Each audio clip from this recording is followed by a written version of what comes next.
안녕하세요. 예수목장교회 이노희 목사입니다.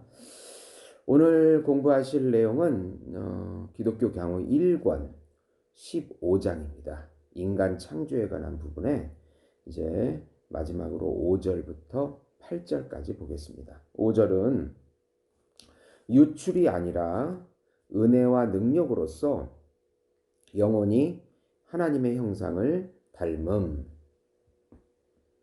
이제 여기서는 두 가지 의견이 있습니다. 신에서 흘러나와서 피조물이 만들어졌다. 그러니까 피조물 속엔 신의 본성이나 본질이 들어있다. 이게 유출설입니다. 그러니까 자신의 본질을 유출시켜서 피조물을 만들어냈다. 그래서 신플라톤주의는 만물이 또 하나님의 일부다. 그렇게 주장하는 것이 유출설입니다. 그래서 이제 우리는 만이주의자들의 망상에 맞대응할 필요가 있다. 세르베투스는 이를 이 시대에 다시 한 번 더 끌어들이려고 시도했다. 그들은 이게 다 지금 만이주의자, 세르베투스, 신플라톤주의 다 그 유출설을 주장하는 사람들입니다. 그들은 하나님의 생명의 호흡을 사람의 얼굴 위에 불어넣으셨기 때문에 영혼은 하나님의 실제의 유출이라고 생각합니다. 마치 측량할 수 없는 신성의 어떤 부분이 사람에게 흘러 들어오기라도 했듯이 그렇게 생각합니다.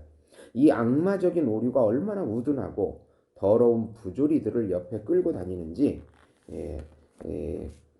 간단하게 보여주는 것은 너무 쉽습니다. 왜냐하면 만약 사람의 영혼이 유출을 통해 하나님의 본질로부터 나온 것이라면 하나님의 본성이 변화와 고뇌뿐 아니라 무지, 사악한 욕망들, 연약함과 모든 종류의 악들에 종속된다는 사실이 뒤따를 것이기 때문입니다.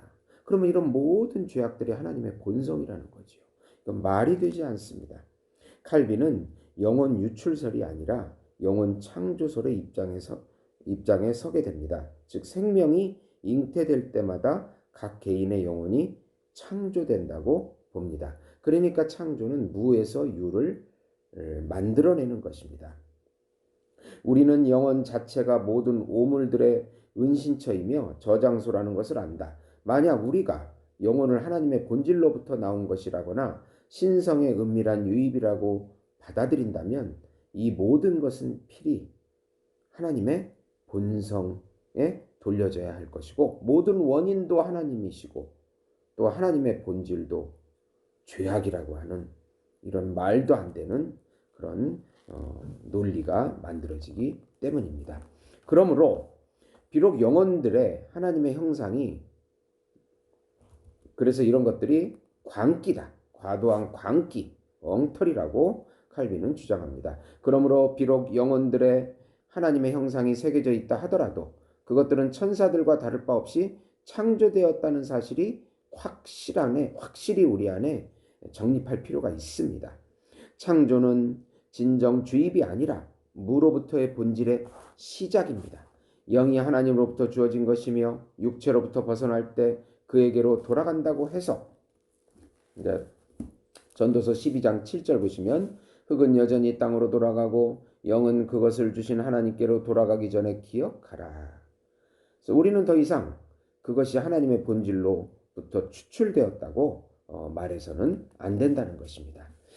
이 영혼 창조설을 주장하는 구절에 창세기 1장 26절에서 27절 하나님이 이르시되 우리의 형상을 따라 우리가 모양대로 우리가 사람을 만들고 그들로 바다의 물고기와 하늘의 새와 가축과 온 땅과 땅에 기는 모든 것을 다스리게 하자 하시고 하나님이 자기 형상 곧 하나님의 형상대로 사람을 창조하시되 남자와 여자를 창조하시고 사람을 창조했다고 말합니다. 네. 또 가장 결정적인 또 증거는 사람이 하나님께 순응하도록 만들어진 것은 어떤 실체의 유입이 아니라 성령의 은혜와 능력으로 말미암는다는 것입니다. 왜냐하면 그는 우리가 그리스도의 영광을 보매 저와 같은 형상으로 화하여 주의 영으로 말미암니라. 고린도후서 3장 18절입니다. 우리가 다 수건을 벗은 얼굴로 거울을 보는 것 같이 주의 영광을 보매 그와 같은 형상으로 변화하여 영광에서 영광에 이르니 곧 주의 영으로 말미암으니라. 예. 주의 영이 우리 안에 일하시되 우리가 하나님과 동일 본질이 되도록 하지는 않으시는 것이 확실하기 때문이다. 성령이 우리 안에서 이끌어 주시는 것입니다. 네. 그렇게 칼빈은 말하고 있습니다. 6절에 보시면 영혼의 작용과 기능. 이제 철학자들 중에 영혼의 정의를 많이 주장하는데 플라톤을 제외하고는 그렇게 맞는 주장이 없다. 플라톤은 왜 그러냐면 하나님의 형상이 영혼에 있다고 주장을 했기 때문에 다른 철학자들과 달리 아주 이건 옳은 견해다. 다른 철학자들은 영혼의 그 권능과 기능들을 현재 삶에 부착된 것으로 보고 또 그 어떤 것도 육체 너머에는 남겨두지 않는다. 예, 그렇기 때문에 다 틀린 이론이라고 주장합니다. 우리는 영혼이 형체가 없는 실체임을 성경을 통하여 이전에 가르쳤습니다. 칼빈은 영혼이 형체가 없는 실체로서 불멸의 본질을 지니므로 육체와 분리된 죽음의 상태에서도 단지 수면 가운데 있지 아니하고 인격적인 활동을 한다고 봅니다. 그래서 영혼이 분리된 이후에 잠잔다 이런 주장도 반박을 하고 인격적인 활동을 하고 있다. 그렇게 말하고 있습니다. 비록 영혼은 고유한 특성에 있어서 장소에 제한되지 않지만 몸에 들어가 마치 집에서 거주하듯이 머물므로 몸의 모든 부분에 생기가 돌게 되고 몸의 기관들이 영혼의 여러 활동을 적절하고 유익하게 맞춰진다. 그뿐 아니라 영혼은 사람의 삶을 통치하는 수익관, 머리가 되어서 삶의 직분들을 수행하는 동시에 여호와를 예배하도록 경성시킨다. 네. 사람은 하나님의 형상으로 창조됐기 때문에 수치심을 아주 싫어합니다. 하나님의 형상대로 창조된 그 영혼은 명예, 존귀, 그것을 하나님의 형상으로 만들어졌기 때문에 당연히 자신이 존귀하다고 생각하기 때문에 수치심을 느낍니다. 이게 영혼이 느끼는 부분입니다. 육체가 수치심을 느끼지는 않습니다. 그리고 또 신성에 대한 의식과 양심이 심겨져 있어서 그 하나님을 경외하고 또 천상의 삶을 묵상하고 또 그러한 지식들이 영혼 안에 새겨져 있다는 것은 확실하다. 그러니까 사람의 복은 그 완성이 하나님과의 결합에 있는 바, 만약 그것이 숨겨져 나타나지 않는다면 실로 지성의 주요한 효용성은 폐기되고 말 것이다. 이로 보건대 영혼의 주요한 작용은 이 복을 갈망하는 것이다. 그 복은 바로 하나님께 더 가까이 나가려고 애를 쓸수록 그는 자기에게 이성이 부여되어 있음을 더 잘 증명하게 되는 것입니다. 네. 그래서 하나님께서 영혼에 이런 부분들을 심겨 놓으셨다고 주장합니다. 이제 좀 구체적으로 칼빈은 이 영혼의 기능에 있어서 몇 가지를 주장하는데요. 먼저 지각들이 있다. 지각들. 플라톤은 이를 기관들이라고 부르기를 더 좋아했는데 이들에 의해 모든 대상들이 일종의 그릇과 같이 공통 지각에 함유된다. 그리고 이제 두 번째로 심상이 있는데 이 공통 지각에 의해서 이해된 것들을 구별하는 것이 심상이다. 세 번째로 이성이 있는데 보편적인 판단을 한다. 그 다음에 이제 마음이라는 것이 있는데 이성이 두서없이 골똘히 생각해 놓곤 한 것들을 흐트러짐 없이 고요한 직감 가운데 관조하는 것이 마음입니다. 그래서 영혼의 이 세 가지 인식 기능인 마음, 이성, 심상, 이제 이렇게 지각, 이렇게 네 가지 이렇게 주장을 하면서 거기에 또 의지가 따라오는데 이 의지는 붕괴하는 힘, 욕구가 따라오는데 그것은 의지, 붕괴하는 힘, 정욕을 탕마는 힘, 이 세 가지로 말씀하고 있습니다. 다시 정리하면 칼빈은 영혼의 기능에는 지각, 심상, 이성, 마음이 있고 여기에 욕구가 따라오면서 그 욕구에는 의지, 분개하는 힘, 정욕을 탐하는 힘 이런 것들이 있다. 이렇게 말씀하고 있습니다. 그러면 영혼에 두 요소가 있습니다. 이것을 오성과 의지라고 하는데 오성은 이성을 의미하고 지식을 의미하고 의지는 행위를 의미합니다. 그러므로 우리는 현재 취지에 진정 부합하게끔 인간의 영혼 아래에 오성과 의지 두 부분이 있다는 사실을 견지하도록 하자. 참으로 오성의 직분이 대상들을 서로 식별하여 무엇이 인정해야 할 것이며 무엇이 인정해서는 안 되는 것인지를 찾아내는 것이라면 의지의 사역은 오성이 선이라고 지정하는 것을 택하고 따르는 반면 그것을 인정하지 않는 것은 거절하고 피하는 것이다. 이렇게 말씀하고 있습니다. 네.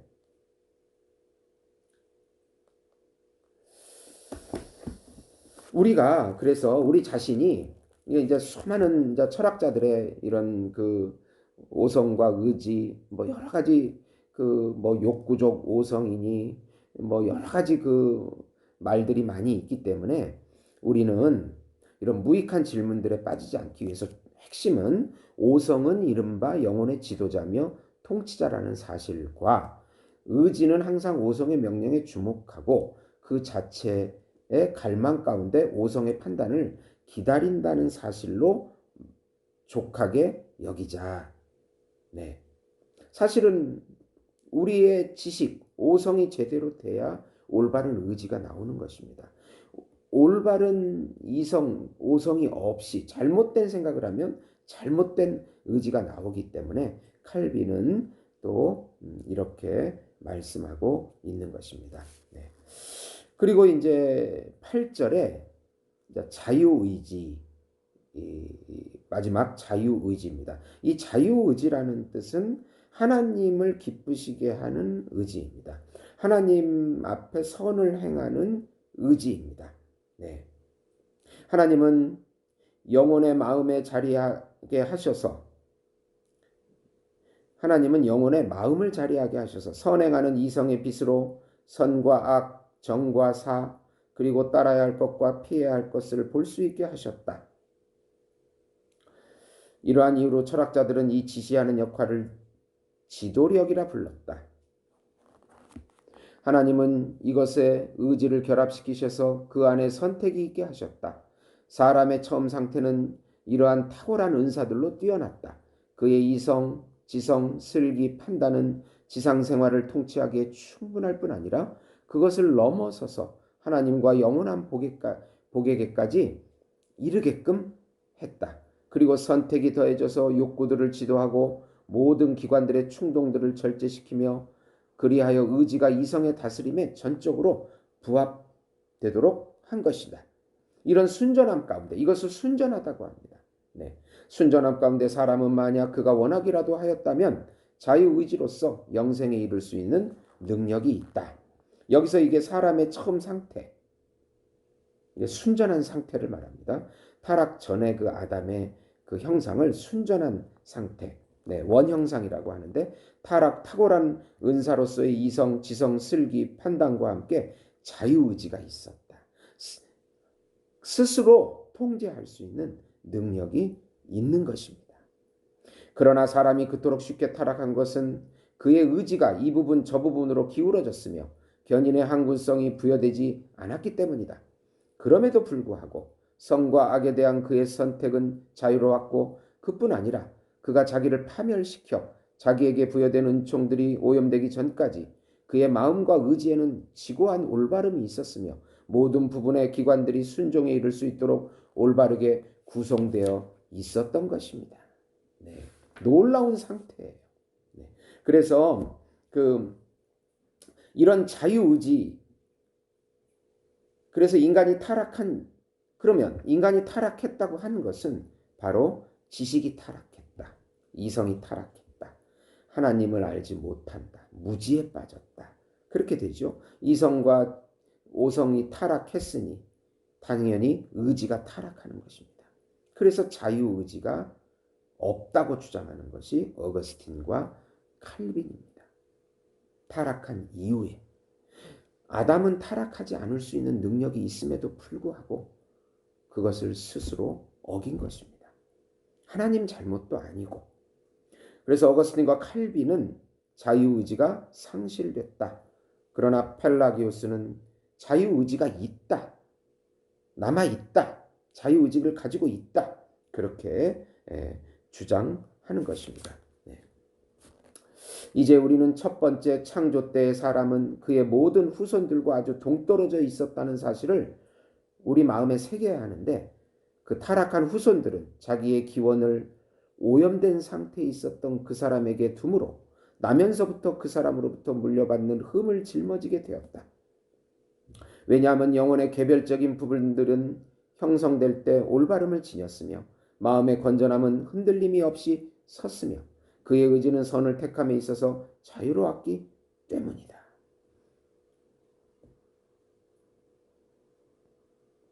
그러나 하나님이 견인의 능력으로 사람을 지키지 아니하신 이유는 그의 계획 가운데 숨어 있다. 그러므로 우리는 지혜롭게 행하여 절제에 이르도록 해야 한다. 사람은 자기가 원하면 할 수 있는 능력을 받았다. 그러나 그는 아담은 할 수 있는 것을 행하고자 원하지 않았다. 그가 원했다면 견인이 뒤따랐을 것이나 원하지 않았다.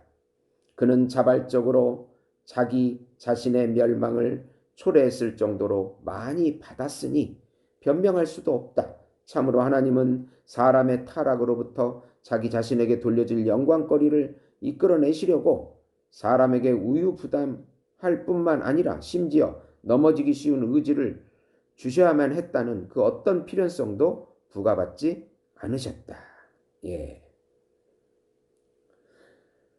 그래서 최초의 아담은 자유의지로 타락을 합니다. 하나님이 주신 자유의지로 하나님을 섬기지 않는 쪽을 선택합니다. 그래서 자유의지가 상실이 됩니다.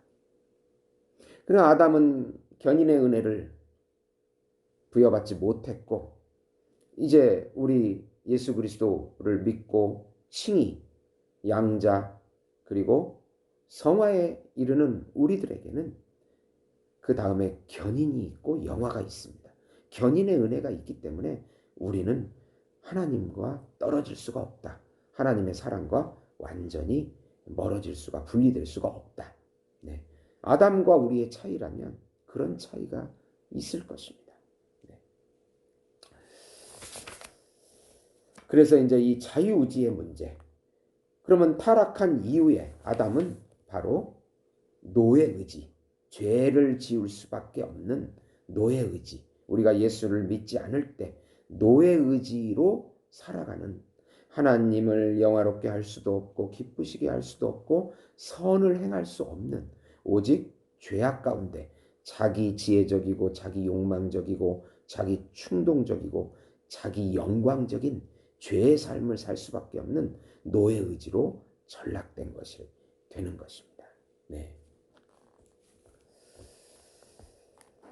그래서 인간을 아는 지식에 바로 아담의 원 형상, 타락된 형상, 그 다음에 회복된, 예수 그리스도와 연합된 회복된 형상, 이 세 가지가 잘 구분해서 이해를 할 때 우리가 인간에 대한 지식을, 본질적인 지식을 얻게 되는 것입니다. 들어주셔서 감사합니다.